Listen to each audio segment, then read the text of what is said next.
అలౌకికమైన ప్రేమ, అనంతమైన జ్ఞానం, అసాధారణమైన శక్తి. శ్రీకృష్ణుడు ఒక దేవుడు మాత్రమే కాదు, ఒక అంతుచక్కని రహస్యం.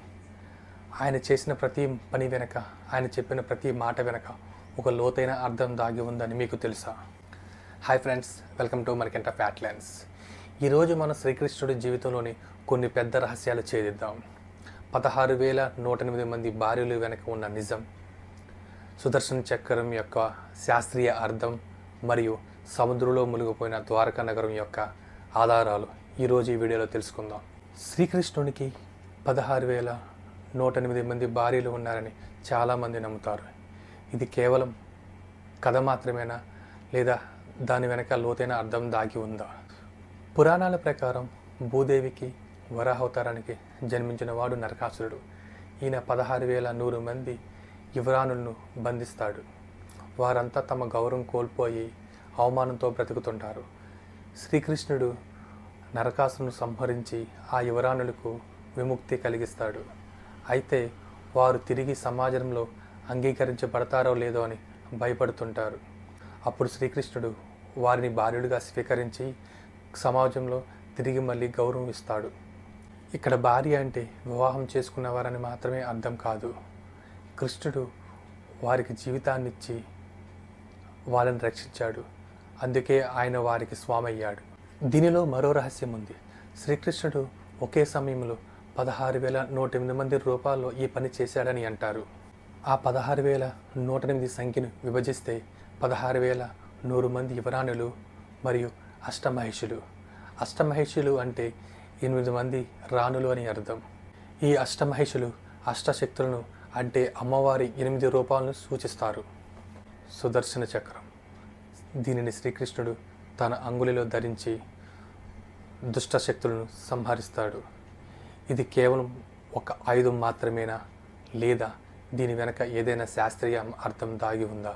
పురాణాల ప్రకారం సుదర్శన చక్రం సూర్యుని యొక్క తేజస్సుతో చేయబడింది. సుదర్శన అంటే చక్కగా చూడబడినది అని అర్థం. అంటే ఏది మంచి ఏది చెడు అని స్పష్టంగా తెలిసిన జ్ఞానం. ఇది కాలచక్రానికి ప్రతీక. కాలం ఆగదు, కాలం ఎప్పుడూ కదులుతుంది. అదేవిధంగా సుదర్శన చక్రం కూడా ఎల్లప్పుడూ కదులుతూనే ఉంటుంది. శాస్త్రీయంగా ఆలోచిస్తే సుదర్శన చక్రం ఒక శక్తివంతమైన తిరుగుతున్న శక్తి వలయం. ఇది సంకల్పానికి, శక్తికి మరియు కర్మ సిద్ధాంతానికి ప్రతీక. మనలో ఉండే సంకల్ప బలం, ఏకాగ్రత మరియు లక్ష్యాన్ని సాధించే శక్తిని ఈ చక్రం సూచిస్తుంది. శ్రీకృష్ణుడు తన జీవితంలో గోకులం, మధుర మరియు ద్వారకా నగరంలో నివసించారు. ఇవి కేవలం కథల్లో మాత్రమే ఉన్నాయా, లేదా వీటికి ఏదైనా చారిత్రక ఆధారాలు ఉన్నాయా? మహాభారతంలో శ్రీకృష్ణుడు తన నివాసాన్ని ద్వారకాకి మార్చినట్లు, ఆ తర్వాత ఆయన మరణం తర్వాత ఆ ద్వారకా నగరం మహాసముద్రంలో మునిగిపోయినట్లు వర్ణించబడింది. మొదట్లో దీనిని కేవలం ఒక పురాణ కథగా భావించారు.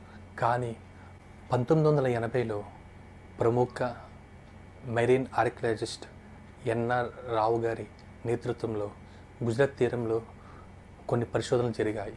ఈ పరిశోధనలో సముద్ర పడుగున ఒక పురాతన నగరం, కొన్ని రాతి కట్టడాలు, నిర్మాణాలు మరియు కళాఖండాలు బయటపడ్డాయి.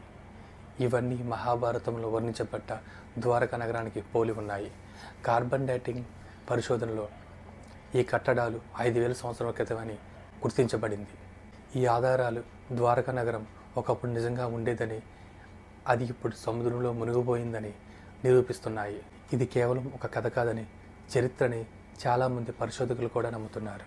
చూశారు కదా, శ్రీకృష్ణుడి జీవితం కేవలం ఒక భక్తి మార్గం మాత్రమే కాదు, ఒక రహస్యాల పుట్ట, సైంటిఫిక్ వాస్తవాల సంహారం. ఆయన జీవితంలోని ప్రతి ఒక్క అంశం వెనుక ఒక లోతైన జ్ఞానం మరియు నిగాఢమైన వాస్తవం దాగి ఉంది. ఈ వీడియో మీకు నచ్చితే లైక్ చేసి మీ ఫ్రెండ్స్, ఫ్యామిలీకి షేర్ చేయండి. మరిన్ని వీడియోస్ కోసం మన ఛానల్ సబ్స్క్రైబ్ చేసుకోండి మరియు బెల్ ఐకాన్ క్లిక్ చేసి నోటిఫికేషన్స్ ఎనేబుల్ చేసుకోండి. మరొక ఇంట్రెస్టింగ్ వీడియోతో మళ్ళీ కలుద్దాం.